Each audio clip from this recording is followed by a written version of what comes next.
আজকে আমাদেরকে ব্যারিকেড দিছিল তার কারমার্কারা দিয়া পুলিশ প্রশাসন। আমি বলছি এই ব্যারিকেড চলবে না। একটা যৌক্তিক দাবি আদায়ের লড়াইয়ে শুধুমাত্র প্রতিবাদ আমার করার দায়িত্ব নয়, যারা ব্যারিকেড দিছে তারাও আমাদের সঙ্গে শামিল হওয়ার দরকার। খুনির পক্ষে যখন আইনজীবী দাঁড়াই আর দর্শকের পক্ষে যখন আইনজীবী দাঁড়াই, ওই আইনজীবীকে আমরা আইনজীবী মনে করি না। কথা বলেন ঠিক না বেঠে? আমরা আইনজীবী মনে করি না। এই জন্য দর্শকের বিরুদ্ধে কথা বলতে হবে, সবাই আসতে হবে। দর্শকের পক্ষে কোনো ফাইল হবে না, খুনির পক্ষে কোনো ফাইল হবে না। কথা বলেন ঠিক না বেঠে? তদন্তের স্বার্থে করবেন। আমার রইসুদ্দিনকে যখন হত্যা করা হয়েছে, একদম খোলা আকাশে দিনের বেলা হাসতে হাসতে 7-8 জন আসামিরা ঘুরে বেড়াচ্ছে, আর রইসুদ্দিন কবরে চলে গেছে। এই জন্য বিচার পাই নাই দেখে আবার মাঠে নামতে হয়েছে। কথা কি সঠিক?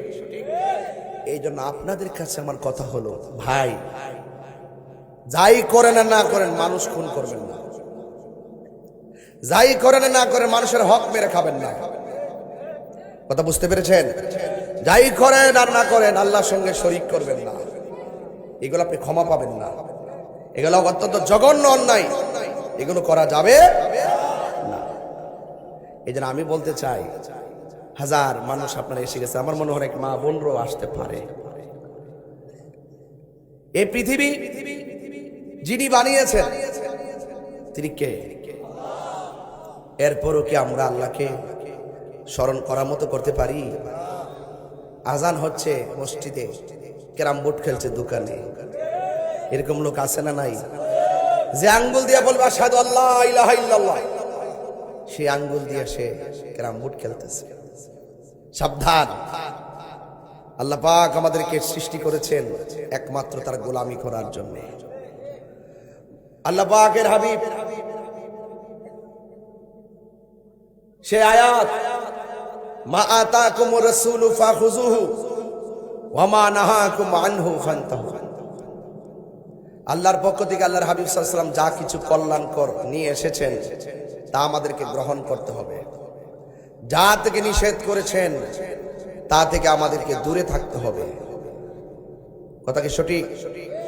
বলুন, আল্লাহর হাবিব নামাজের পক্ষে না বিপক্ষে? এরপর আমরা কি নবীর কথা মানতে পারতেছি? আমরা দুনিয়াদারিতে পড়ে গেছি। এই জন্য আল্লাহর বিধানগুলো আমাদেরকে মানতে হবে, রাসূল পাক সাল্লাল্লাহু আলাইহি ওয়াসাল্লামের তরিকা মতো আমাদেরকে চলতে হবে। হুজুর হয়তো আলোচনা করছিলেন, লাকাদ কানা লাকুম ফি রাসূলিল্লাহি উসওয়াতুন হাসানাহ। নবীজি হল আমাদের জন্য মডেল। আমরা যে নামাজ পড়ি, আল্লাহ কি দেখাই দিয়ে গেছেন যে তোমরা এইভাবে নামাজ পড়ো? নবীজি দেখাইছেন, সল্লু কামা রাআইতুমুনি উসাল্লি।